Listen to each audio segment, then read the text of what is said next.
All right, hey Josh, Attica Lumber Company. We're out here, Ottawa County, 40 by 80 post frame building. You can see here, I'm going to show you here 4 different sliders on this building. And this gentleman's going to actually put a partition in it himself. Well, we may come back and do that, but not right now, maybe 3-6 months down the road. But put a partition. I'll show you the reason why. You can see the guys here, they're knocking this out here. They're finishing the gable steel. But red, and actually the colors here, red and burnished slate. Nice windows here. But let me show you some of the details here. Let me show you these raised cord bottom trusses. Instead of making, why we do this, instead of making the building extremely high, again, obviously this is out in the country, but again, we don't want to dwarf, obviously, your house. You can see the raised cord trusses right there. See the difference there. This allow for, you know, a camper and RV to get in here. This is going to be a 14-foot overhead door spacing right here. But overhead, or actually raised cord trusses right there. And then you can see normal trusses and so forth. But this customer chose 3-ply laminated columns. And you can see that girder truss spanning that slider. But let's go over here and show you these different sliders. And again, sliders aren't as popular, I would say, as overhead doors.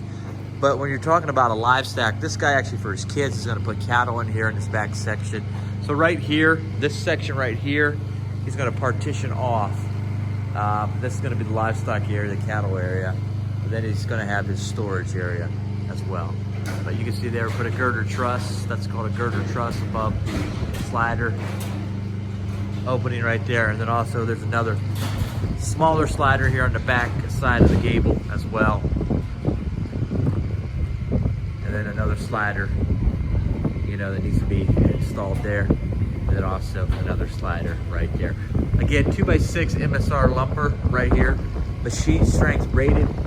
Okay, a little bit stronger lumber right there. Now this building vapor barrier on the roof. And again, uplifts.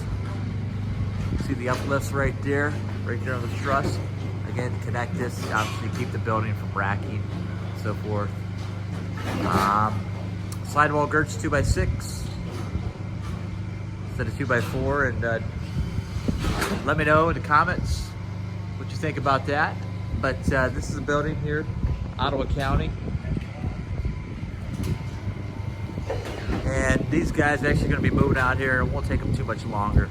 They move pretty quick. But 40 by 80, 16 feet tall here. And for more information, you can visit atticalumber.com, or you can definitely call us 4946 Barn. Attica Lumber.